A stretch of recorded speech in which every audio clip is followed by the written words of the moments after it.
I want to start off with a quick show of hands of who works not in an office in here. So just, all right, so if you're not working in an office, are you working with a group of people, or are you working independently? It's independently? All right, so kind of a small group working alone in this room right now. But I think as you'll find out, and you've probably run into, even if you are working in an office, more and more people are working everywhere these days. So distributed teams in matters of trust, which is what I'm going to be talking about today. I'm Brian Criscuolo, work for a company called Markspace. It's my day job in Los Gatos, California. I live in Charleston, South Carolina. By night, I have my own little software company going, doing some interesting projects, and contact info for you to reach me. So the future of work, it's happening quickly. Things are changing very rapidly in all of our industries. I'm in technology. You may be in design, art, media, retail, but you know that it's changing in many ways. It's happening everywhere, not just in California, where many things seem to happen first, but on the East Coast, in the middle of the country, in Europe, in Asia, in Africa. You know that, you see it. And it is happening now. We're all going through a lot of changes in our work, in our lifestyle, to support ourselves, to support others, and to grow. So I'm part of a distributed team. My company is in Los Gatos in the South Bay. I'm in Charleston. Coworker Ken is in Ann Arbor, Michigan. Had another one up there. He just left to work for eBay remotely. Blaine is in Washington on the Olympic Peninsula. Andy is in Mexico somewhere. He doesn't really say, but he's somewhere on that side, and I always ask him if it's dangerous, and he says, no, not where I am. I don't trust that. Dave is in Texas. And let's see. And Chris just moved with his wife to South Korea, which it gives an interesting twist because it's nice to come in the morning, and he's kind of just finishing up, and he can, get all the bugs reported during the night and can go right to work. Since everybody, there's about 8 people in Los Gatos, and they don't come in until 1 o'clock Eastern time, so get a lot of quiet work done. So with the modern company, is a distributed team the new startup builder? Can you make it happen really quickly when you want to get your company going?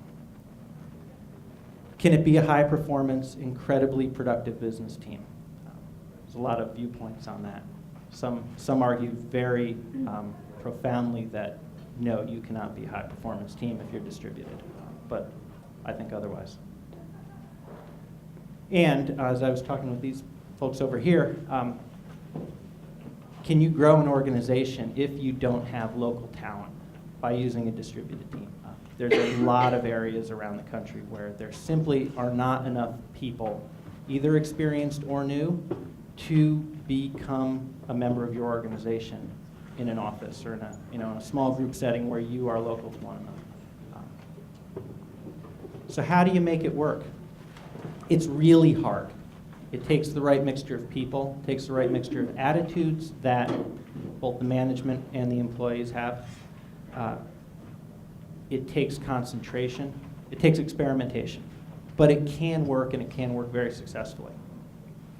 So if it doesn't work, you end up with Milton. You end up with 10 Miltons all spread out throughout the country that you can't really help on a day-to-day basis. And they may not tell you that they're feeling like him.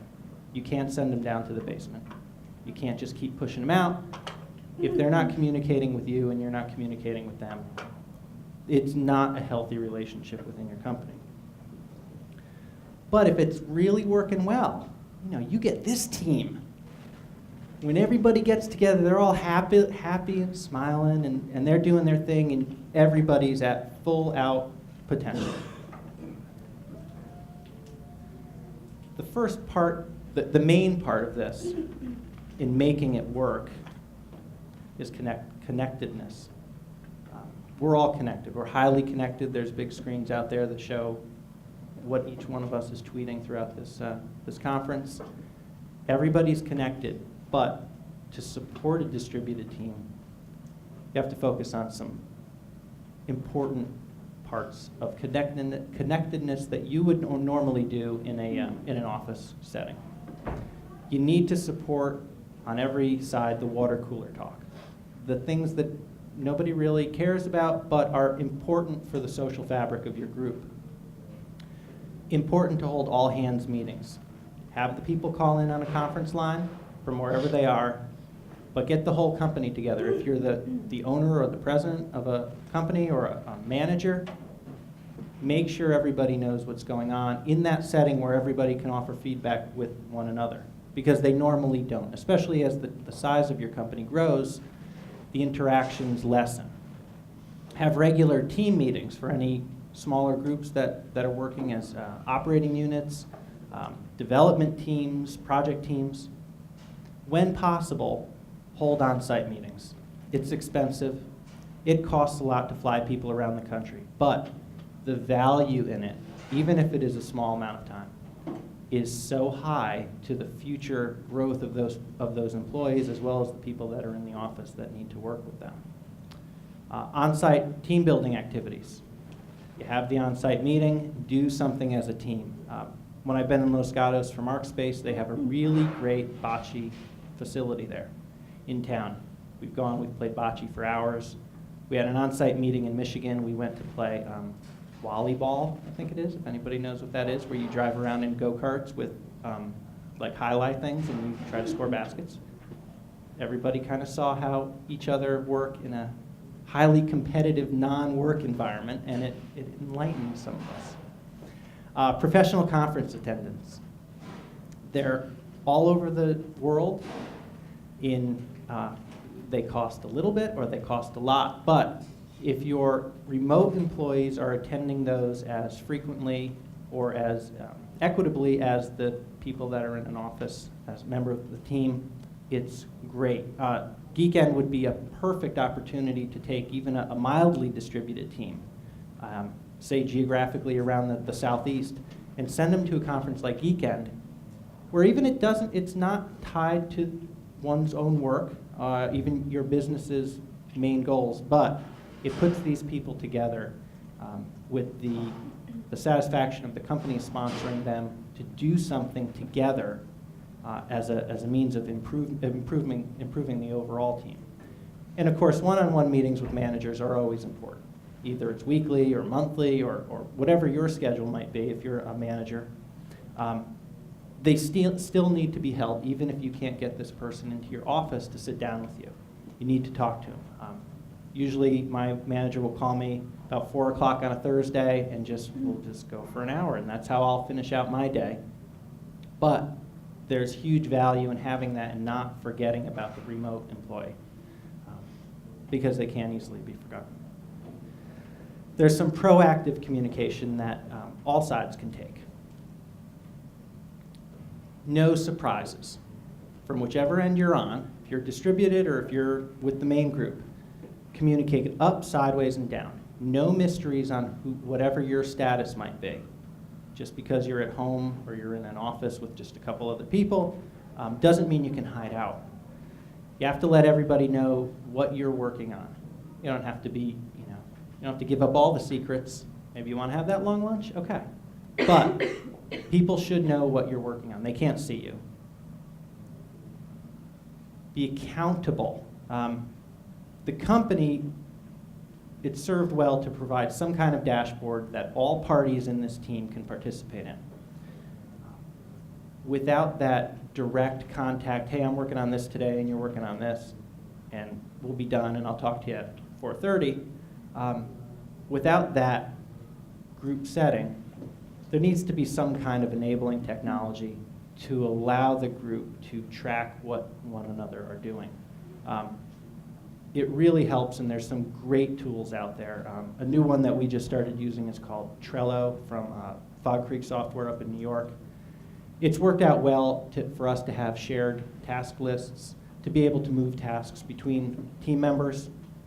to check off what's been done so we can kind of see not how fast we're doing things, but that things are getting done. And be available. IM is great for this. You can leave it on. It's not super distracting. Impromptu meetings with key team members are always valuable, but if the team is distributed, have them, because it lets each other know that you're there for one another, either in support or to answer questions or just to find out what's going on with one another. And be patient. It's like I said before, it is difficult. The communication that, you're not communicating sideways, up, down, you're not available all the time, or somebody else isn't available when you're trying to reach them. Keep that in mind, but be patient. Listen to the person. Try to figure out what you're doing together without that shared whiteboard, without the frequent contact people have together. Keep your patience. Don't get frustrated about it. Some easy stuff. Of course, establish personal relationships with your coworkers. You are tied together by your common employment, but there's also other things. Even if you've never seen the people or you see them rarely, there's family, there's activities, there's social life type of things that you share. It might not be exciting all the time, or it might be really exciting. As an example of this, the guy that hired me, I did not meet until I had worked with MarkSpace for about 13 months. And he was in San Diego. But I talked with him every day. He was up early. We'd put our phones on speaker and share a lot of things in common. Another coworker is on the barbecue circuit in California. And we all share in his successes. He third place in some brisket competition recently. And we all like that. And we share that all the time. And in doing so, we do get to know each other's personalities. And then when we do see one another, we know what buttons to push to make something happen, to get somebody motivated, how to have fun together. We talk enough about things other than work to make sure the personalities come out. And my manager does a great job with our weekly engineering meeting, which the first 15 minutes is just ridiculous stuff. What we're all doing, joke telling, stories, whatever, totally not related to work. But those 15 minutes a week are incredibly valuable to who we are as employees and friends. Relate to each other as if you see them every day. They're your coworkers. You may not like them, but you can still relate to them in some way. Or you do like them and you share things. Just because you're 1,000 miles apart doesn't really matter. And don't stop having those relationships. If you're tied up on projects, if you're busy, take a moment to say hi. Just like you would passing one another in an office or in the parking lot. It only takes a moment. Keep your relationships going on either end. And speak up and participate fully in your meetings. Don't be the silent person at the other end of a phone line. It's dangerous in a way. If nobody hears you, they're going to forget about you. If you don't speak up, you have almost no voice because nobody sees you. It's really important to do that. And kind of a point of contention to some who set time spans for doing their email during a day. If you have a team that can't have physical contact and you see something come in from somebody who might be waiting and who can't pop over the cubicle, read and respond to the important emails. Do a little quick filter, hopefully based on subject, so you can kind of get a quick glance at it and know what to do. But in communicating with a distributed team, getting those responses or even just reading them is very important. There's no other way to get the message through without being super distracted by a phone call or some other ping to their desk. But there's hard aspects of communication, especially for the remote person on the distributed team. You have to be prepared to argue. You can't do it otherwise. And keep yourself relevant and keep yourself active and known for what your abilities are. Back up your arguments better than if you were making them in person. Be prepared If you're going into a meeting where you know you're going to have to take a position on something, send that supporting information out ahead of time. You are not going to have the amount of time to present your case, your side, your solution, your design. Get it out there. And the biggest part of this, and the most difficult, is to convey your thoughts without the benefit of visual cues. All right, what am I talking about here? You may say something in a meeting that might not sound nice, right? Might come across the wrong way, but if you're all sitting in a room, you smile, or you do a little point, or you point at that guy over there, and everybody knows that takes the load off. Maybe you're not really serious, but you give a little smirk. But if you're not in that room, you can't do that. There is no way to do it. Even in a video chat or in a video conference, you don't have the flexibility to do that. All you have is your voice. It's at the end of a tin can on a string to the rest of your team, so you can't even use the inflection in your voice to do that. And you have to be ready to cause friction. It's going to happen. You cannot work around it. So you have to be careful to convey your thoughts in a way that wouldn't normally rely on a visual cue. You have to be ready to cause the friction, and you have to make sure you smooth that friction out as soon as possible. I had an example of a meeting a few months ago where one of the people left in a really bad place, and it took an immediate phone call to his desk to say, "Are we all right? I meant it this way. I didn't mean to go hard on you. You have to do it right away, because otherwise it's just going to keep going." And it happens, even if you're all around that table, but you can't do the smile or like the okay silently while somebody else is talking. You have to take care of it as best you can, and you have to make sure that you're not speaking in a way that would rely on that too much. So you have this opportunity to grow a team for your startup or your established company that can't find people. How do you do it? From the management end of it, you have to cultivate your network for candidates. A person who would succeed on a distributed team is not always obvious. They are not always around. There's not many of them who have prior successes. You need to really work hard on your network. Find self-starters, people who have done things on their own or with others but have taken the initiative to do it. People who take direction don't always work well as a distributed team member. They need to establish the direction themselves. Want to identify professional successes. You need somebody to come in and just start working, wherever their desk may be. They need to have some professional successes behind them so that you don't have to follow them around, keeping tabs on them and supporting them in their work. We talked about over here, mentors in the workplace are not there anymore. Either people have been laid off or can't find jobs, and there's not the group of people in an office that can support a new employee anymore. There just isn't the time. Everybody's working too hard if you're working at all.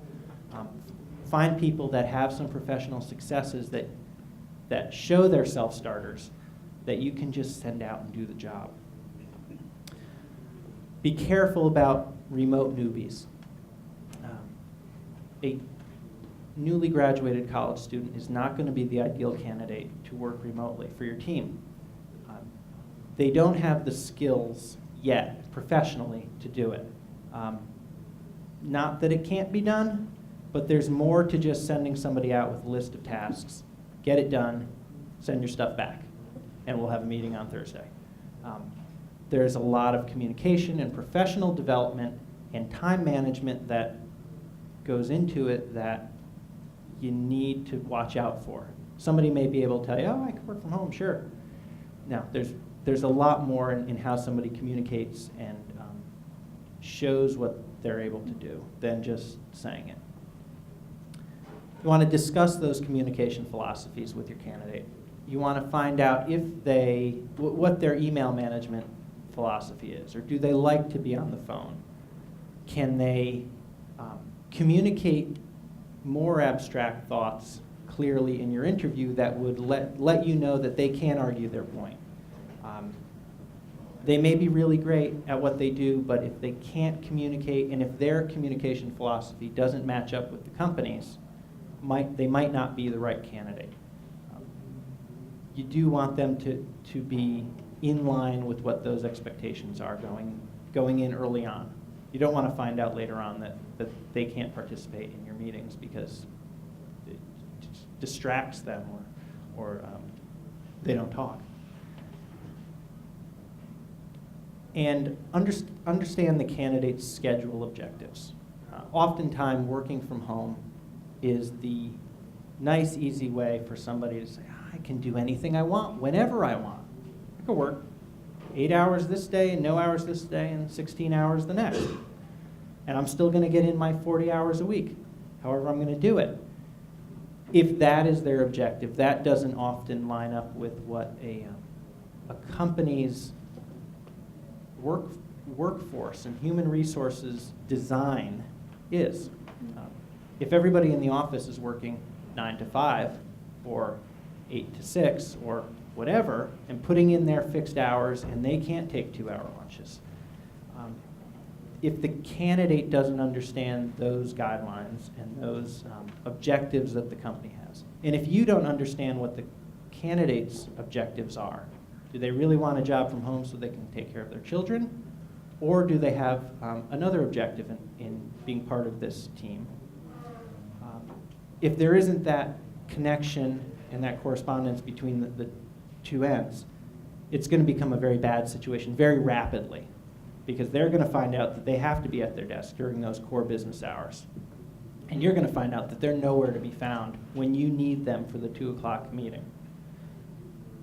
And it gets really ugly.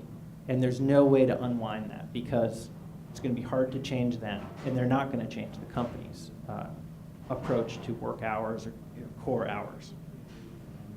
On the flip side, if you want to join a team like this, what do you have to be doing? You have to cultivate your network for opportunities. You have to find companies that support remote and distributed teams. Like I said, my coworker just went to work for eBay. Huge company. Their upper management on their mobile app team does not live in the San Francisco Bay Area. So at that top level, they are supporting a distributed team philosophy, and they're growing their team that way very successfully. So you want to keep poking around your network to see what kind of companies there are that do this, to find people in your network that may be working as part of a distributed team and can give you some information on how their company supports that and what their objectives are. But just like the company's looking for candidates, you need to be going and looking in your network as well. You want to prepare yourself and your family. You may have worked in an office for many years, and now you have some life-changing event, a move, or a child, or a parent who's moving in with you, and you say, oh, I could work from home, or I could work nearby, and I can get a job at this great company. But that may not be what your spouse or your children are thinking about. I work at home. It's very rewarding for me, and I'm able after 6.5 years to split the time, split the attention. And everybody knows that Dad comes down at 5 o'clock, and my commute is to take the dog out. And then it's time to come back in to the family role. If I'm downstairs too many times during the day and they're home, it upsets everything. If I come downstairs to get a drink or a snack or just to hang out for a few minutes as my break, that throws off the family dynamic. Drives my wife crazy sometimes. If you don't prepare yourself and your family for realizing that you have to manage that personal relationship while you're at work, it's going to be hard.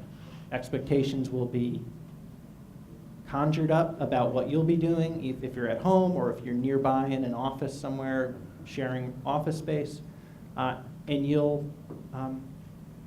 go crazy.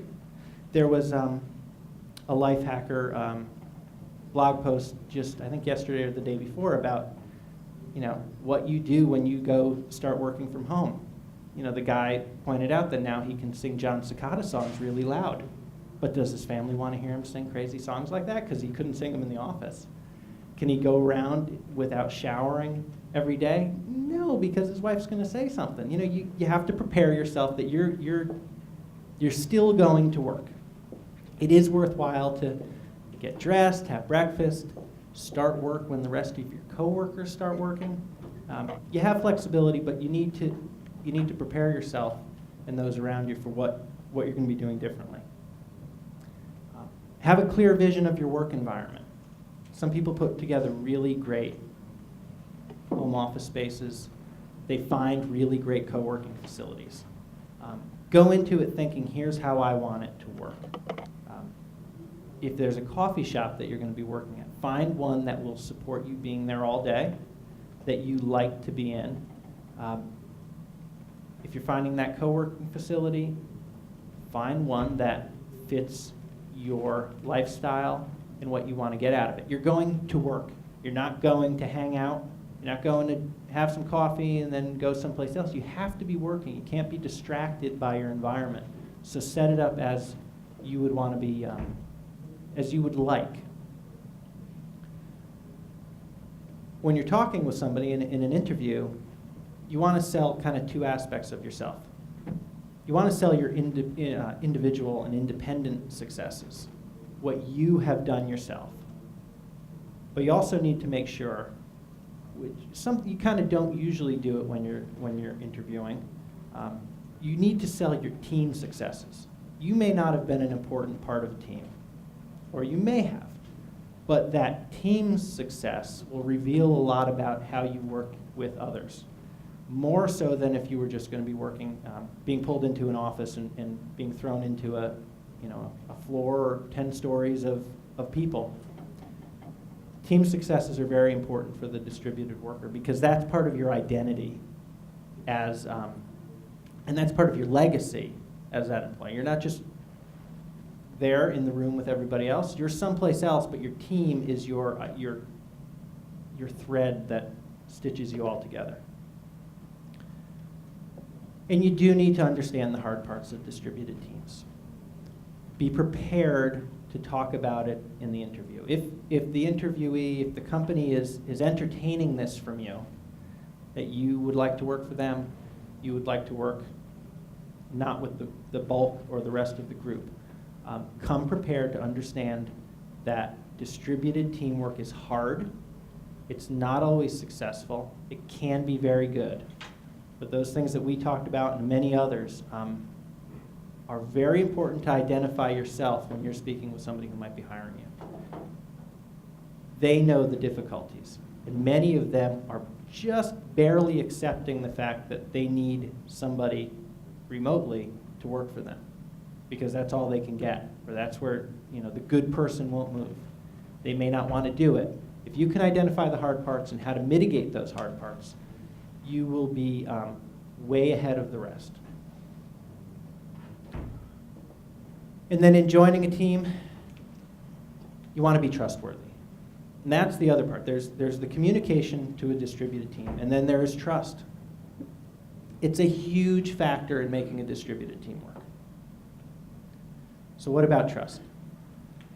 The goal is a set of relationships where there is a mutual belief in each other's reliability, truth, ability, and strengths. It's awesome. If you haven't read anything by Michael Lopp, who runs the Rands and Repos blog, he's written a few books. Think Geek is one of them.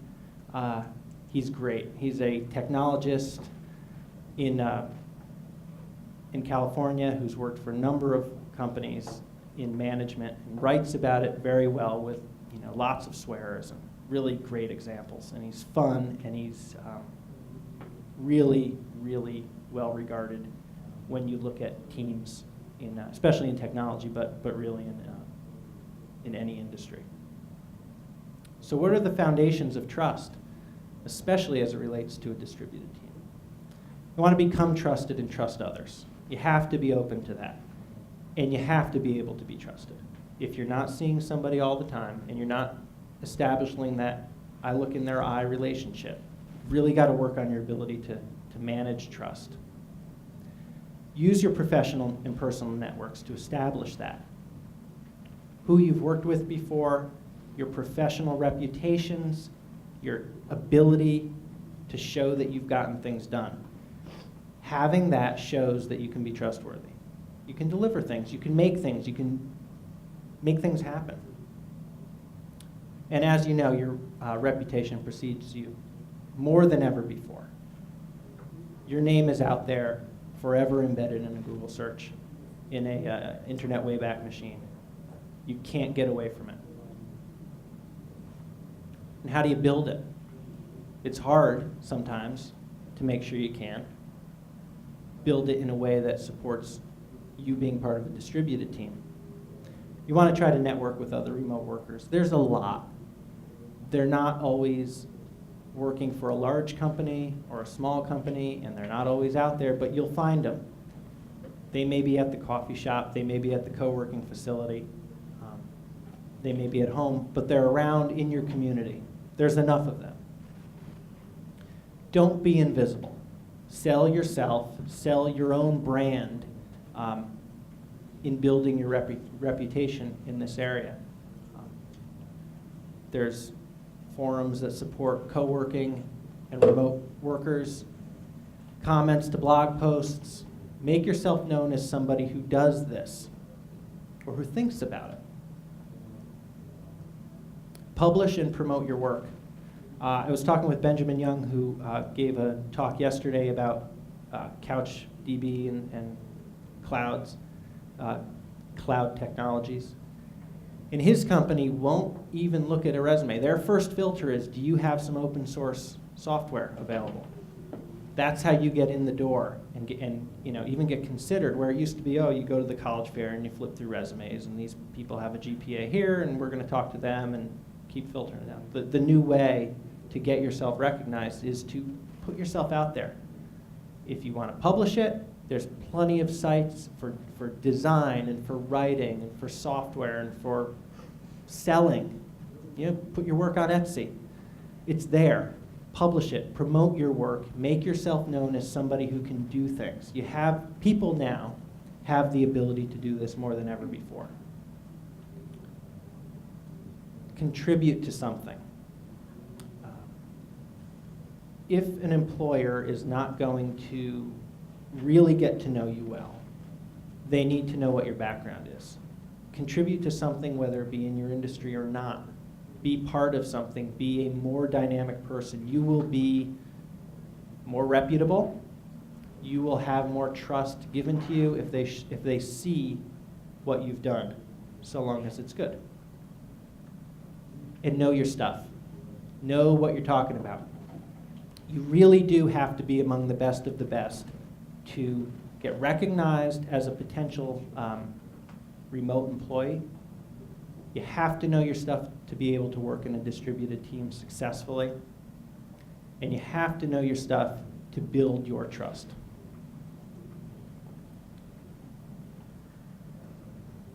A few key points about building trust. You do want to fulfill your work obligations. You want to be able to deliver. Meet your deadlines. Follow up on things that you have said you will follow up on. You need to do it. You need to have people know that you're the person they can turn to. And this goes for both ends of the distributed team. But you want to help your coworkers achieve their goals. If they need a hand, help them. Don't let them founder. Offer them advice. Support and encourage what they're doing. Refine your thoughts and communicate clearly. You can say that you don't know. It is okay. But when you do communicate, be smart, be confident, and be an expert if you can. Speak thoughtfully when you're on the other end of that telephone line or that video chat. Be good at what you're communicating. And try to stretch those relationships. Keep building them as much as you possibly can, even if you're not with them. Let them know who you are and find out who they are. Be human with them. You're not just working together, you're establishing a relationship every day. Keep it going. So deliver, support and encourage, Speak thoughtfully. Be human. And you do get the trust out of that.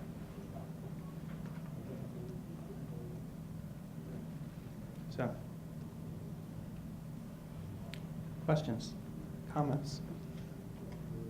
What do you feel about the Scrum methodology for remote with these kind of situations? It is troublesome for the whole agile development philosophy. It presents a really big problem in that you can't get everybody very quickly together with the intimacy that stuff needs. Well, my company, I'm a remote developer, and we use the Scrum methodology. How's it working? It works great. Part of what we do is, I don't know if you're familiar with Uvid, it's an online video conferencing. Okay. And it's free. You can get up to 10 people in a video conference room. So you can simulate the circle of people at that stand-up meeting? Yes. All right. So we do that every day at 11 o'clock, and we do the 15 minutes, you have to Mm-hmm. say your spiel, you say what you're doing, and we keep them roughly about 15 minutes. And Scrum has been working pretty well using the video conference. That's good. Now, if there is not the video conference, there are some proponents of Scrum and other agile things that will absolutely say that a distributed team falls apart in their project management philosophy. Because they can't see each other. Because they can't see each other, and because there's not the same level of support and contact that the team has. Well, one of the things that we also do is that the video conference room is open all day long. And like me and my direct partner, because we use kind of an extreme programming, Mm-hmm.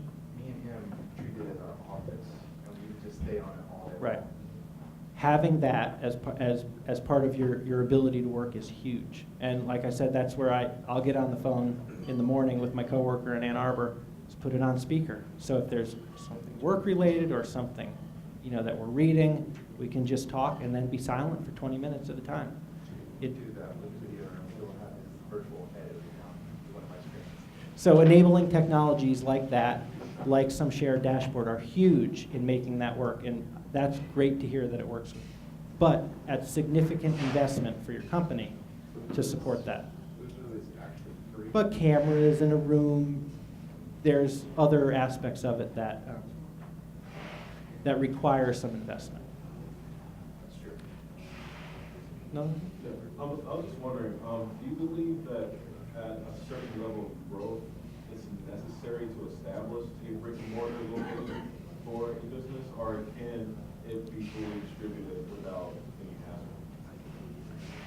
I think it depends on what you're doing. And it depends on the people, of course. At some point, I've kind of seen it both ways. At some point, certain business functions need to consolidate. It helps if once you get to a certain side, you need to have somebody who's an office manager, HR, administrative, who really should be closer to the owner of the company or the president. And then you need to pull records into a location. You can't have that person carrying them around in the car and going into the Starbucks to do the HR work. They need to have a door that locks, file cabinets. So at some point, things grow where you have not necessarily design or development or other types of work that can be sprinkled here and there, but core business functions need to have some kind of area. And I think that might be the tipping point, because then once that happens, well, then you have some office space, and then you say, well, why don't we just go to the office? And then it starts to move away from a fully distributed team and into something a bit more traditional. What about a company that has two offices and you get the us versus them situation, especially if it's different functions in different locations, developers versus marketing, biz dev situation? That's Have you been in such a situation? in a small way, but it's very hard because especially if it's not that mixture, if it's definitely two different business functions. There's a lot of contention and a lot of we do things this way and they do things that way going on. It's hard to get over that. It'll require whoever is in charge of the company to actually really work hard to bring them together. The on-site activities, or bring people to the middle point and have them do things together to get rid of some of the tension and some of the competition between the two. The competition's okay, but then when it becomes an us versus them, especially if it's like technical here and marketing here, it needs to be broken. That level of competition and maybe disdain in some companies needs to be broken, and those people come together. It would be good to kind of mix them up if it would be possible to do. Not all companies can mix them up. So you mentioned Trello as software for collaboration and communication. Mhm. Are there any other sort of platforms that you feel can facilitate that? I think there's tons. Good ones? I think all the 37 Signals apps, Basecamp and Fire Starter, all those, they've put together a whole system to support collaboration. And it's not really specific to technical aspects or anything, but project management in a collaborative way. Really good systems, affordable when you look at what you're getting. And you can even do it on the cheap with email and IM and maybe some shared whiteboard software. It's possible if you are a little bit open about those restrictions. But there are plenty of collaborative tools that are free, which you deal with some of the oddities or the lacking features in something free, or you pay for it and they become worth it. The value is there if you're using it. Yeah, my company, we're trying to do the whole distributed networking thing, and I'm dealing with people in West Africa and Ghana and stuff. So the easiest thing was to do is just go through Google. Mm-hmm. Right? I mean, he's talking about Google, but we've done the Google Plus Hangouts, and pretty much able to talk. We had the Google apps, everyone has Mhm. email, Google apps, collaborative documents as far as like inputting data, getting interns over there to input data into Excel sheets and stuff. So that's on the cheap as far as I'm concerned. Yeah. And it's everywhere. Everybody can get to it. Yeah, And- easily mobile. I mean, I'm on a subway train in New York, elevated subway train. You get it. Open You're iPhone. there. Now, and that's the thing that many more established companies who are kind of wary of having their teams be distributed don't realize, is that the tools are there, and they can be costly and very integrated, or they can be a little bit, patchwork.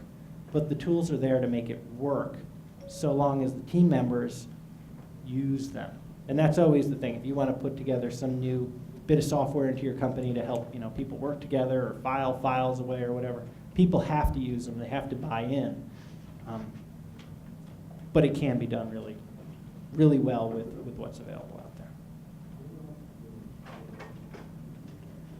Anyone else? I apologize, I can't relate to the library for this, but I've worked remotely before, and one of the problems I had was a coworker who was very jealous and resentful and tried to undermine me because that's just how she was. It might be, that's something where a company considers to make sure there's a clear, identification of what's going to be. Yes. Do you feel she was trying to undermine you because you didn't have to be in the office? Yeah, she would tell me, she's like, it's not fair, I can't see what you're doing, and, That is the multi-point trust within the team. Well, and everybody else on the team trusts me. That's hard. And that person becomes like poison in a meeting, especially because they might make the comment, the aside, and you can't see it. You don't get the visual cue. You're fuming, and they're not getting the visual cue. That's when management, you might be a small company, part of a small company, and there might not really be management, but somebody has to say, we've got to work this out. And maybe it's bringing you to the office for a week and you working there, so they see that you actually sit down at your desk every morning and you work for 8 hours. You know, you take 30 minutes for lunch, and you're really structured in your work. Well, Not crazy. Just to say, I mean, I had worked in the office before right next to her, and she knew my, you know, but the thing is that her consistency, it wasn't fair, because my company didn't really have any kind of policy as to who could work at home, who couldn't, and, you know, so I think that. Did she not want to? Was she given the opportunity? No, Ah. that's what I'm saying, Right. that there was nothing, the only reason I was because I moved away. So I'd say if somebody was in that position, if they got that feeling from somebody they worked with, it might be good to raise that to your manager to say, can this person have the same opportunity? In the company I work for now, the people that have been remote have been there for a number of years. And anybody else getting hired for the past 4 years or so has had to be in the office. And so we're like grandfathered in, and we know that it's causes people to butt heads a little bit. But it's probably a good idea at that point to raise that up yourself and say, listen, this person's having trouble with this. Can they work from home 1 day a week? You know, just soften it. All right, thank you.